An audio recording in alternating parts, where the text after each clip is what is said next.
A soap factory had a problem.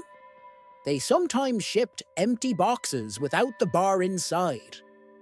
This challenged their perceived quality with the buyers and distributors. Understanding how important these relationships were, the CEO of the company assembled his top people. They decided to hire an external engineering company to solve their empty boxes problem. 6 months and $8 million later, they had a fantastic solution. On time, on budget, and high quality. Everyone in the project was pleased. They solved the problem by using a high-tech precision scale that would sound a bell and flashlights whenever a soapbox weighed less than it should. The line would stop. Someone would walk over, remove the defective box, and then press another button to restart the line. As a result of the new package monitoring process, no empty boxes were being shipped out of the factory. A while later, the CEO decides to look at the first week report.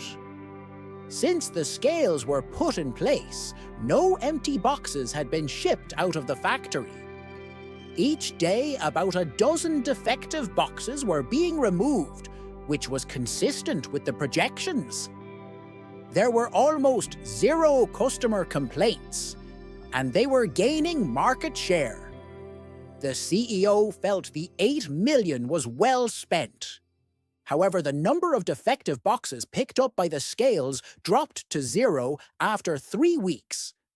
He filed a bug against it, and after some investigation, the engineers came back saying the report was actually correct. The scales really weren't picking up any defects because all the boxes that got to that point in the conveyor belt were good. Puzzled, the CEO travelled down to the factory, viewed the part of the line where the precision scale was installed, and observed just ahead of the new $8 million solution sat a $20 desk fan blowing the empty boxes off the belt and into a bin. He asked the line supervisor what that was about. "Oh, that," the supervisor replied. "Bert, the kid from maintenance, put it there because he was tired of walking over, removing the box, and restarting the line every time the bell rang." 2. Two men and a blonde woman are on death row. They've had their last meals and prepare for what's coming up. The warden calls one of the men and asks, "How would you like to go? Firing squad, electric chair, or hanging?" The man thinks hard and finally decides on the electric chair. After he has sat down on the chair and has been tied. "Any last words?" the warden asks. The man stays silent. "Very well, on with it," says the warden, and one of the guards pulls the switch. The man is awaiting his death, but to his surprise, nothing happens. He tries his luck, and to the warden he says, "Look, nothing's happening. This must be a divine intervention." The warden, being a religious person, doesn't want to get in the way of God, so he agrees. "You may be correct," he says, and then tells the guards to escort him back to his chamber. While on the way to his chamber, he sees the other man lined up for death, and he quickly goes up to him and whispers, "The chair isn't working, trust me." The other man thinks to himself, "What do I have to lose if it does work?" So once again, the warden asks the man, "How would you like to go? Firing squad, electric chair, or hanging?" The man immediately replies with, "I'll take the chair," and the warden nods.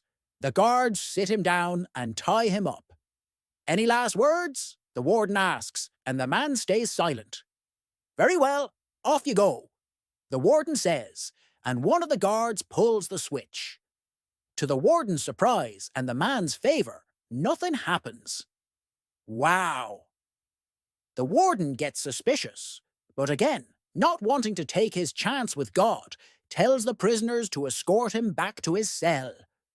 On his way to his cell, he sees the blonde woman on her way to the execution chambers, and thinks, the other man did me a favor, I should pass it forward. He goes up to the blonde and whispers, "The electric chair is broken, trust me." The woman nods her head and goes on her way. The warden once again asks, "So how would you like to go? Firing squad, electric chair, or hanging?" The blonde responds, "Well, apparently the chair is broken, so I'll take the firing squad." 3. This guy is chilling at home when a big party starts at the neighboring mansion. It is a sweet 16 party with lots of guests and very loud music. At 1 a.m., the guy is fed up and calls the cops to end with the nuisance. What he didn't know was that the mansion belonged to a local, cruel drug lord. In the morning, the complaining guy is kidnapped by the drug lord's thugs, taken to a shack in the middle of nowhere, and thrown into a small, windowless room. Outside, the room is Big John, a hulk of a guy, 6'8", wide as a door, with huge muscles all around. The thugs talk to Big John. "Hey, this guy complained to the cops that the boss party was too loud." "Yeah, I'll handle it," replies Big John. Our complainer is shaking with fear, huddled in the corner of the windowless room. Sometime later, other thugs appear in the shack, dragging another tied-up man. "Hey, Big John, this one got caught stealing jewelry from the boss's house at the party. Cut his right hand off to teach him a lesson." "I'll get to it," replies Big John, now cutting his nails with a machete. The two men are still shaking in fear when more thugs come in with another tied-up man. Big John. "This guy here spent the party eyeing the boss daughters. Rip his left eye off so he doesn't do that again." Yeah. "Throw him with the others," says Big John. A few minutes later, our complainer manages to get up and talk with Big John. "Hello, Mr. Big John, sir. I know you're a very busy man, and I just wanted to give a little hand here and just remind you, I'm the guy that's getting his ass kicked, okay?" 4. The Pope decides to take a cross-country tour across America, beginning in California and ending in New York. Somewhere in the Midwest, the Popey-mobile breaks down, and while it's repaired, the Popey continues his journey with a limousine rental. After a few hours, the limousine driver rolled down the glass partition and spoke. "I know I'm not supposed to talk to you, Your Holiness or Highness. I'm not even sure what to call you." "It's okay, my son. Say what you want to say." "Well, when they told me who I'd be driving, I was really thrilled. It's such an honor, and if there is anything I can do to make it a better trip, I'll do my best to make sure it happens." The Pope thought for a while, then replied, "You know, before I became Pope, I really enjoyed driving. I would drive for hours. But now, no one will allow me to drive anywhere. Would you mind if we switched places and I can drive?" The limousine driver agreed, and the two switched places. After a while, the Pope became relaxed, turned the radio on, hung his arm out the window, and just enjoyed cruising. However, not aware of his increasing speed, he was soon pulled over by a motorcycle cop. The cop walked up to the limousine, saw who was driving, said, "Excuse me, Your Holiness, for a moment," then returned to his bike and got on the radio. "Chief, I think I have a problem. I believe I pulled over someone pretty important, and I'm not sure how to deal with it." The chief responded, "Don't tell me you pulled over a state representative again, Johnson." "No, I think this person is more important." "Not our governor?" No, I believe more important than the governor. Johnson, tell me you didn't pull over a presidential motorcade. No, they may be even more important than the president. What? Really? Who's more important than the president? If I know, but the Pope's driving. 5. She is so excited. It's her first football game. She leaves the refreshment stand and maneuvers her way to her seat with a hot dog, fries, and a large soft drink. As she sits down, she carefully places the cardboard tray in her lap. She is just about to unwrap her foil-covered hot dog when somebody in the stands yells, "Jane! Jane! Up here!"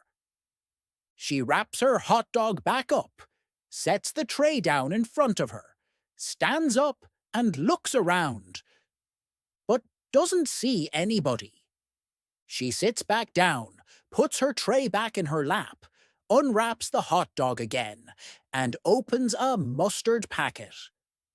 That's when she hears it again. "Jane! Jane! We're up here!" Again, she places everything back on her tray and sets it down on the floor. She stands up and looks around, but again sees nothing. She is starting to get frustrated. She sits back down, eats a French fry, takes a sip of her drink, puts mustard on her hot dog, and is just about to take a bite. When, again, she hears, "Jane! Jane! Up here!" Now she's very frustrated. She quickly sets everything down, stands up, turns around, and yells back, "My name isn't Jane, it's Susie."